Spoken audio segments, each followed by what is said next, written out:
Alright, I've got all the main caps lubricated and installed. I'm torquing them down now. The manual actually calls for 15 foot-pounds on the first pass of these, and then they move into 73 degrees.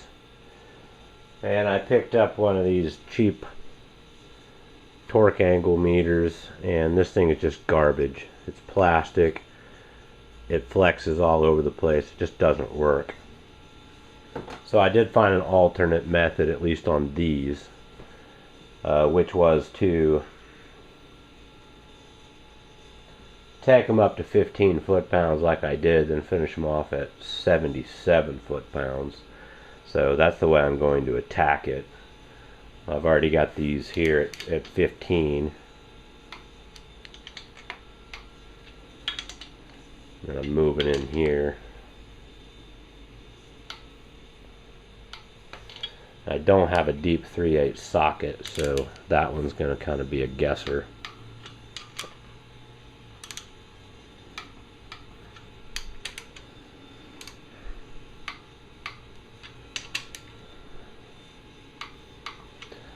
Just double check that I got them all, except those three with the studs.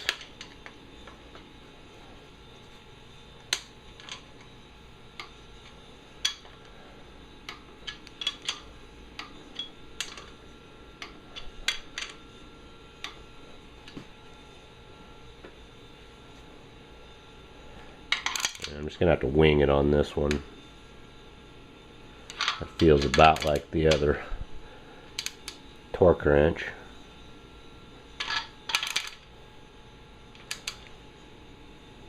Okay. Check it and make sure it still is free. And then I've got this one set on 77. So I'll run them down.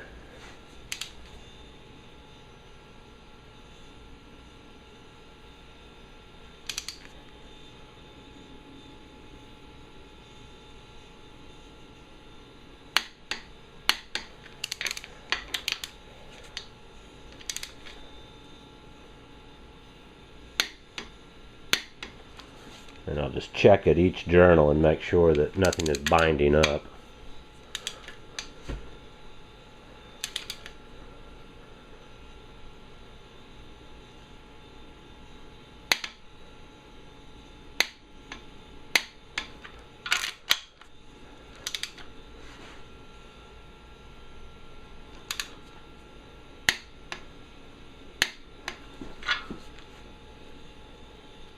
So far so good.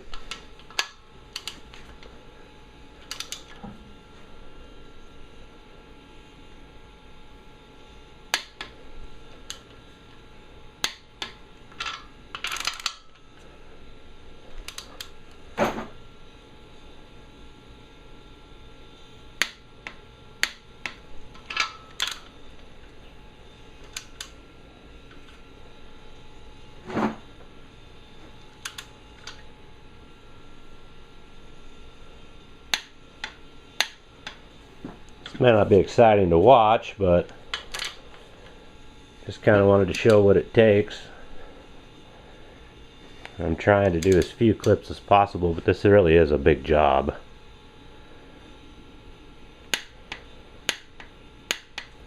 To try to put everything, at least just for demonstration purposes.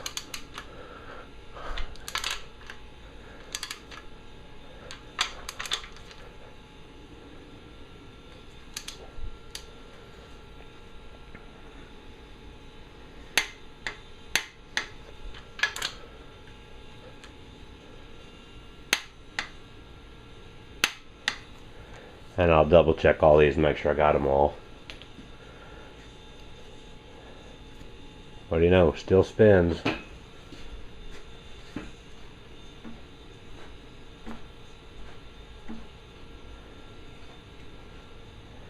So now I need to check my clearance here. Let's see what we've got.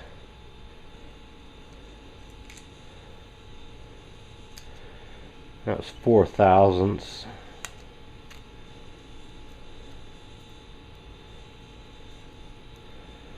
Try 3/1000. I'm just slipping in between this thrust bearing right here.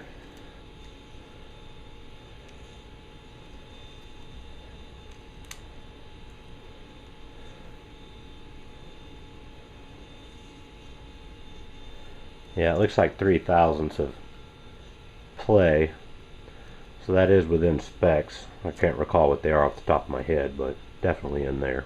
Alright, well, I'm getting ready to install my pistons, and I was just checking the ring gap, so I slipped the top ring down into this bank of 4. I set them at 1 inch deep. I got them started with the top of a piston, and then I worked my way around and leveled them off with my depth gauge. The gap on this calls for 15/1000 to 98/1000. Mine measure in at 22/1000. So I'm actually towards the lower end, and I'm really impressed with the accuracy that the machinist did on this. They're all identical in terms of feel, at least on this bank. So they should seat in good and give a really good compression, so the motor should run just fine. I'm only going to show installing one piston. The rest are going to pretty much be identical. I kind of need to speed things up a bit. The video's slowing me down. Well, alright, I'm ready to install one of my pistons. I've got my new rings put on here. There's usually a dot or some indicator that goes to the front of the engine. This is piston number 1, which is this hole right here. The ring installing tool I'm going to use is a 1 size only. This is a 30/1000 over 4 inches. I've had this for years. They work great. I like them better than the expanding type. You just lay it on there, bam, and you're done. So to get started on this, the first thing I'm going to do is just give a little coating of oil to my expander. You don't have to gob stuff on here or dunk them in buckets. You know, you just want things with a nice coating, just like that. Gonna do the same thing with the piston itself.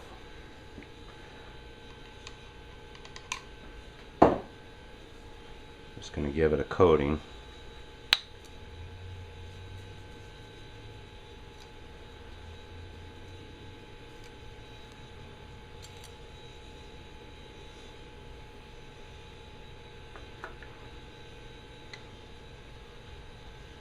Give the cylinder bore a final wipe out, make sure it's super clean. Put just a little bit of oil in there.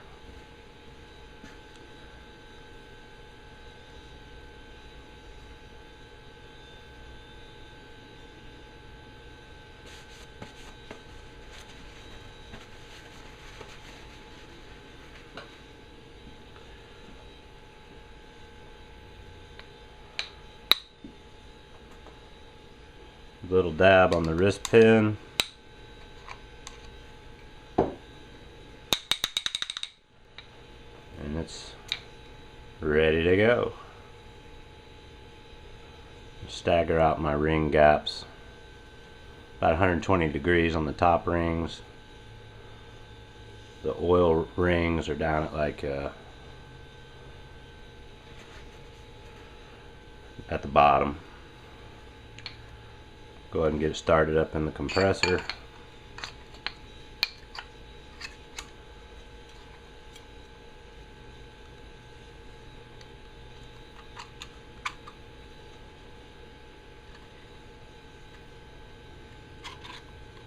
It's going in.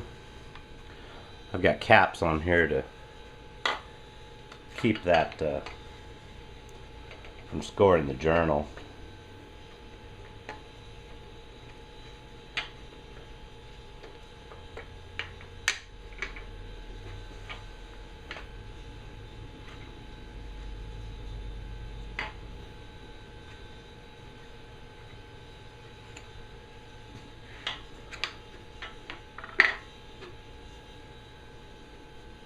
And I've got my crank journal at the bottom, using the end of a hammer, just holding up on this.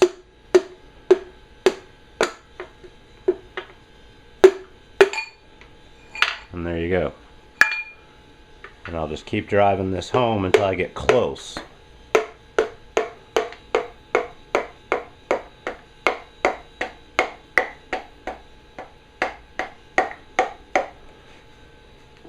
Put a little oil on the journal. Let that run around for a second.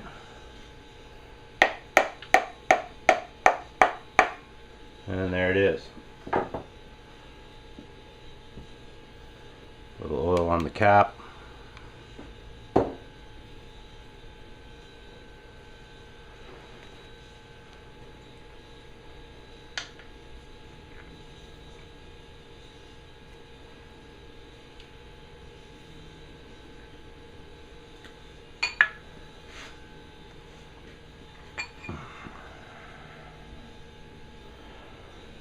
Lining up my marks, and this will be torqued down to, I think it was 45 foot-pounds. I'll have to look.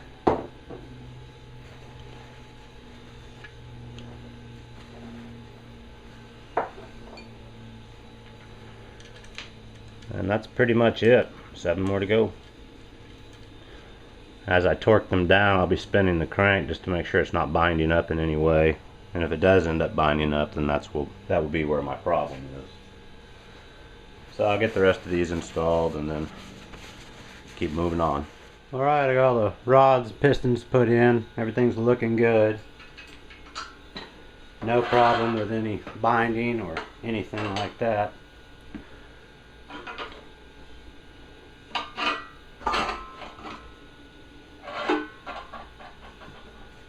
I'm going to go ahead and put the timing gear on it. Alright, we got the timing chain gear set installed. Nice and snug, much better than what I had on it. The index marks are lined up. Everything's been tightened up to 18 foot-pounds. Turns over just like it's supposed to.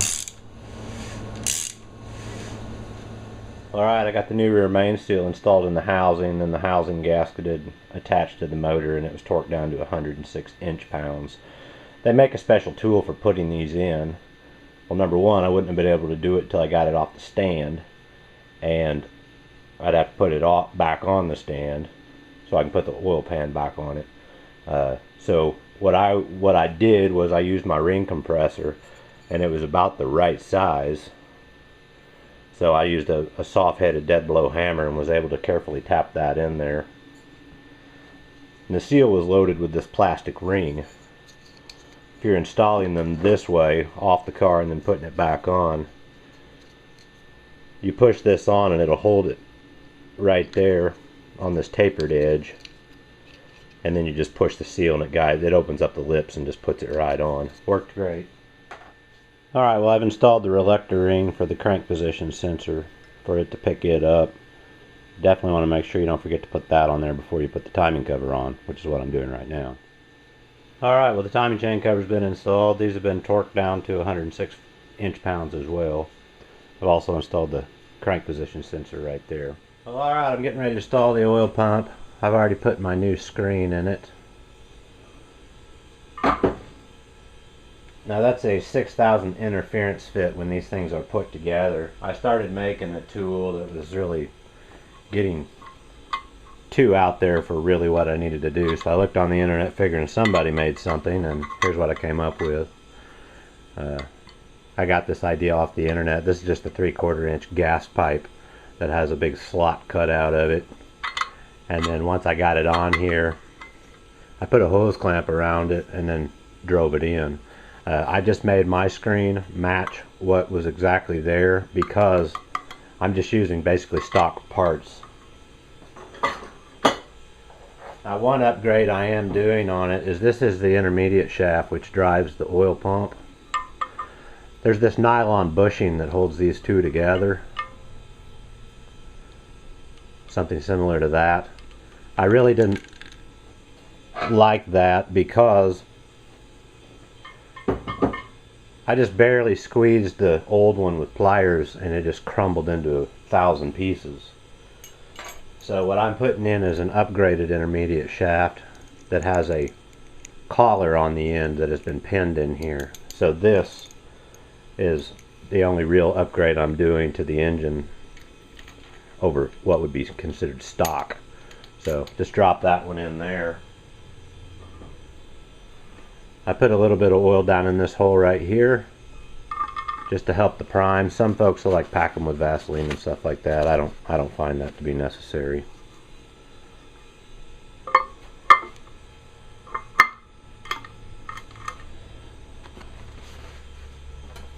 And the windage tray needs to be installed on here before you stick in the bolt. This bolt here is going to be torqued to 65 foot-pounds.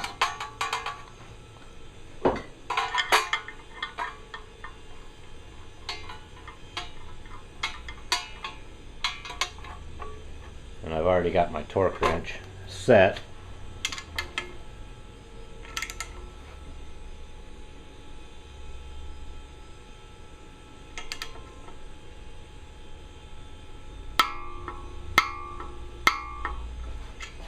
That's that. Then these 3 windage tray nuts go on here.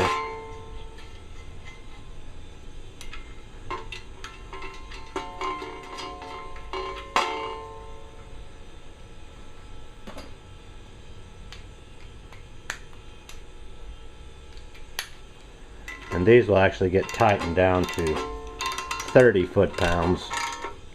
Just going to bring them up snug right now. These are self-locking flange nuts, so you can't spin them on with your fingers.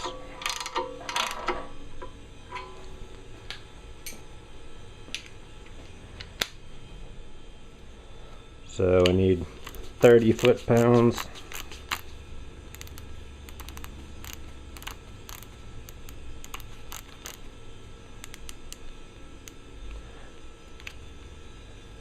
Right there.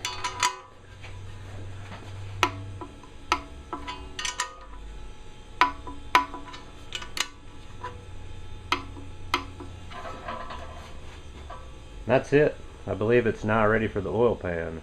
Alright, in the last clip I failed to mention that a lot of people will actually tack weld or braze the pickup pump to ensure that it doesn't come out. They also make a bracket you can buy to put on there and hold it. I'm not concerned about that for my application, so I'm just going by the way they did it.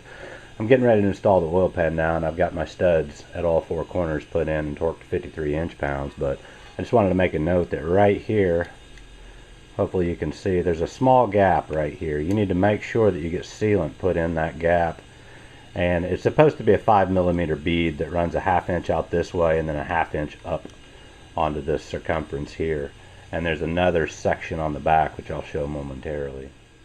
Alright, well this back end is similar. You basically want to start off at this corner right here where this housing meets the block. Come in about 1 inch, come around the bolt, and then come up this on this surface about 1 inch. Past doing this, the gasket will go down, the oil pan, the brackets that go on top of the oil pan, and then of course all the fasteners. The bolts will get 106 inch-pounds of torque, and these nuts that go on the ends will get 18 foot-pounds. Alright, well the oil pan's been installed, no problems there. Just need to stick in the plug, tighten it up.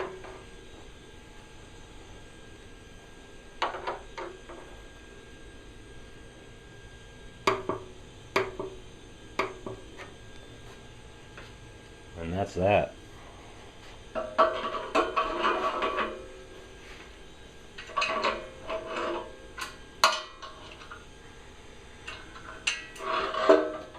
Alright, well I've installed my oil pump adapter. It's just simply a gasket, an O-ring, and then tightening these 2 bolts down to 18 foot-pounds. This has oil cooler lines on it, and I'm going to be priming my engine on the stand. So I needed to plug these off. So I took out the original fittings that go in there to feed the oil cooler and just put some threaded plugs in there temporarily.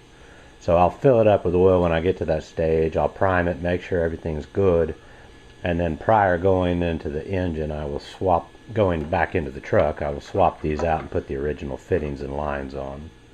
Alright, I'm getting ready to install the harmonic balancer, and I just wanted to kind of show this tool I've made here to install that.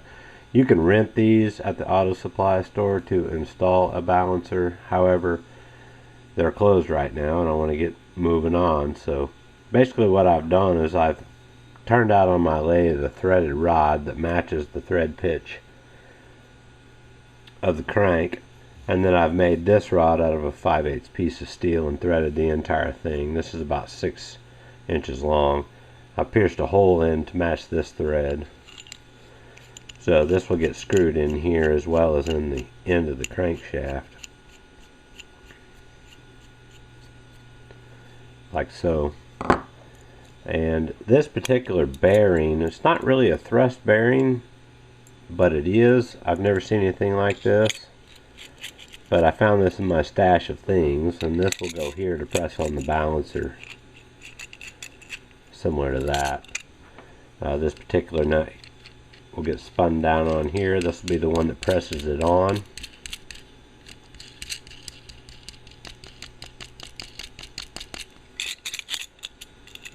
So you can see how that's going to work.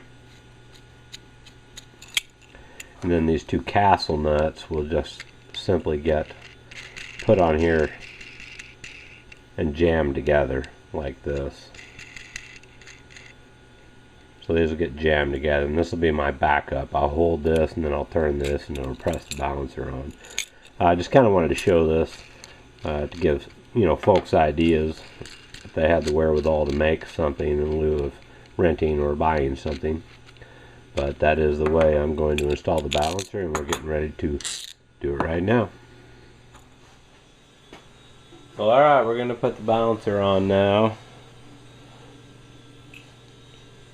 I'm going to start by applying a little bit of oil here to my shaft and screwing it in until it bottoms out.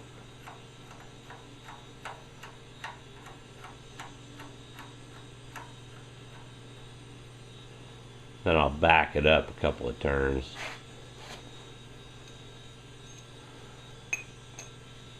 I'm also going to apply a little bit of oil to the inside of this bore here. This is what is going to help press it on.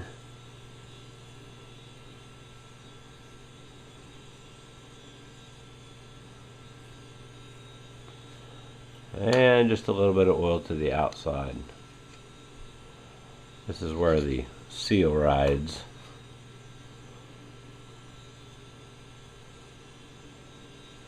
Something like that. I'm going to try to line up the key here.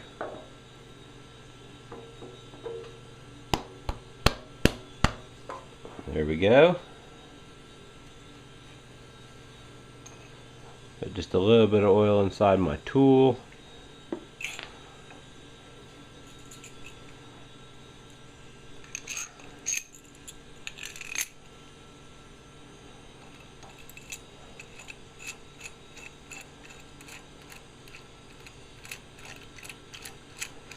Going to just thread this in until it stops.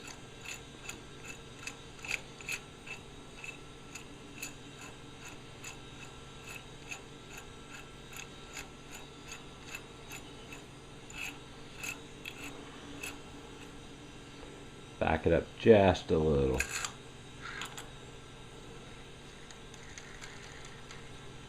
So we're getting ready to press it on. I don't have my large wrenches over here, so I'm just going to have to use crescent wrenches to do this.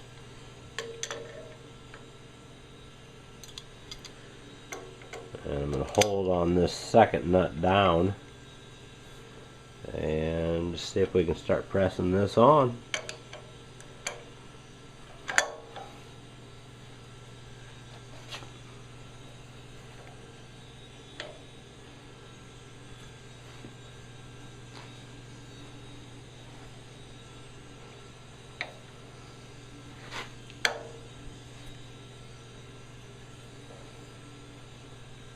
And it is going on easily.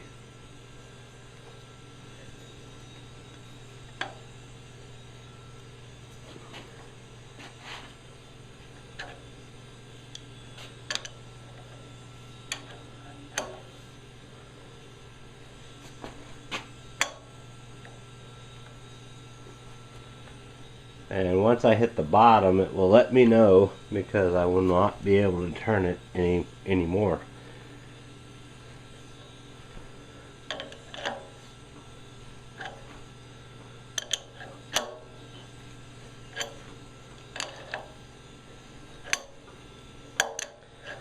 Got a little bit more to go.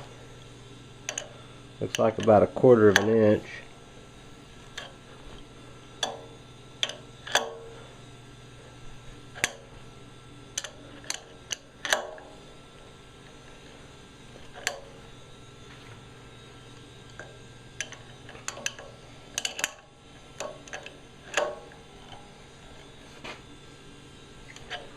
And I'm looking behind the balancer. You can't see it. I'm just watching the gap closing.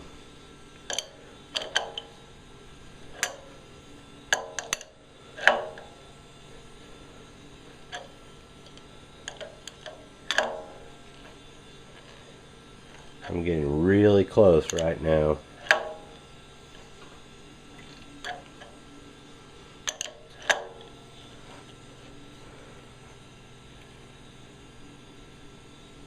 And that's it.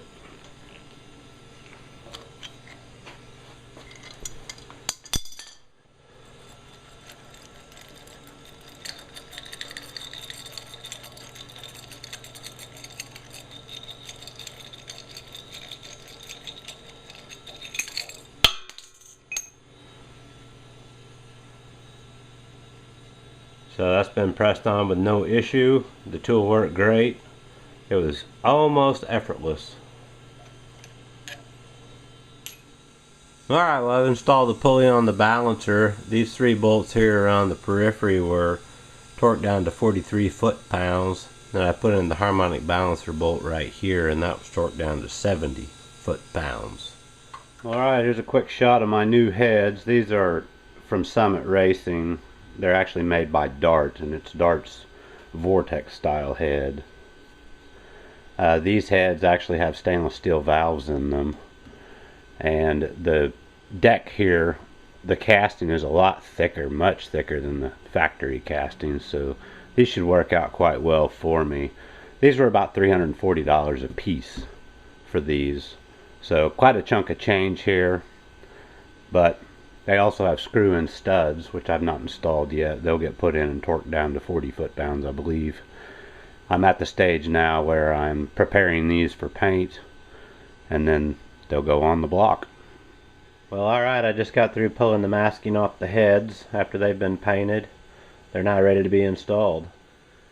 Alright, well, I'm at the point where I'm installing my new lifters. These are AC Delcos, just for reference. There's an oiling hole here where it picks up the oil, and then it will hydraulically get pushed up through the push rod. These can go in either direction. They can face the rear of the motor or the front, but since the oil does actually come in from the rear of the engine, I'm going to go ahead and point all my holes to the back. It just makes me feel better. There's no real reason for it, but it will come in, it will go around, go through the galley, and charge the next one in line. I'm simply just going to oil the needle bearings like so, and then put some oil on the lifter, and I'll stick it down in the hole and give it a little wiggle to disperse the oil around a little bit, and that's it. I'll be doing that to each and every one of them.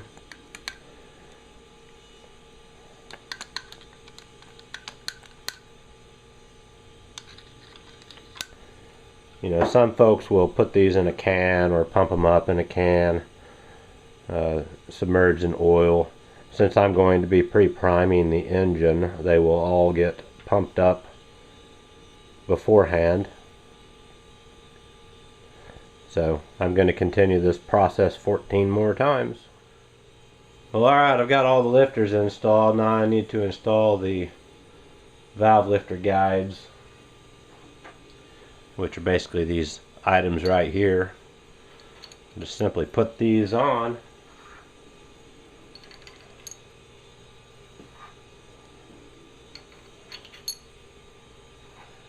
And what these do is keep the roller lifter from turning.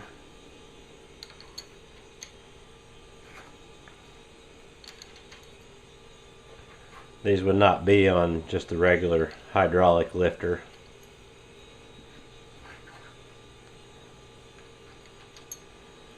There we go. I'm going to go ahead and squirt some oil on these just to make sure they're well lubricated before the engine starts.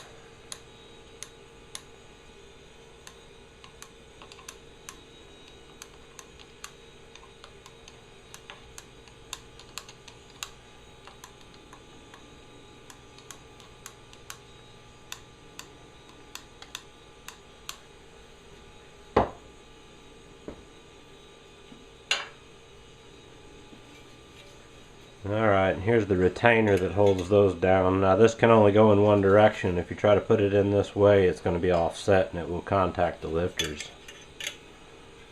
So that will get inserted right there.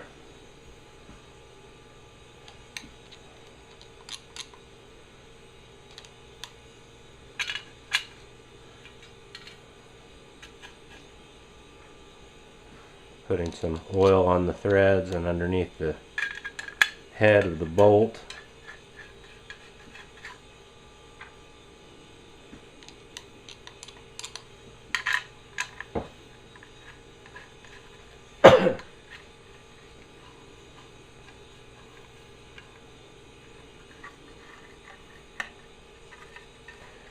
And these are getting torqued down to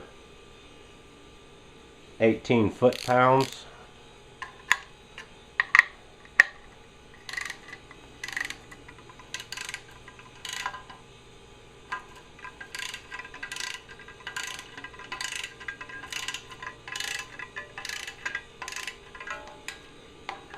Probably should have run these down with a ratchet, but I'll get there. Just bringing them up snug right now. Let's go a little here, a little, a little.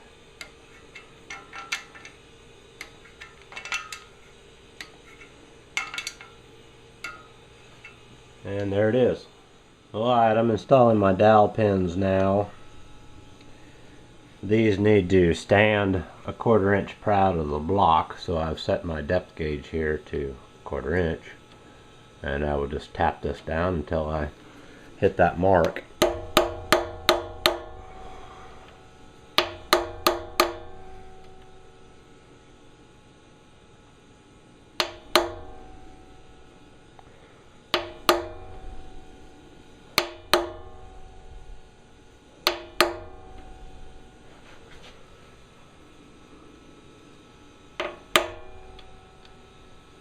And there we go.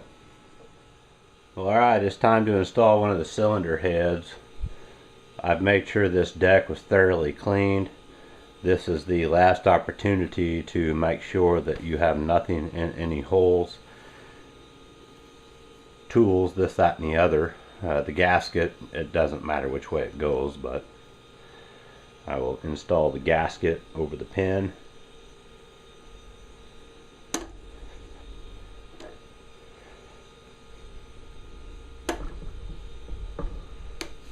Make sure everything's good. The head itself has been thoroughly cleaned as well on the deck surface. So I'm going to try to set it on here without bumping the camera.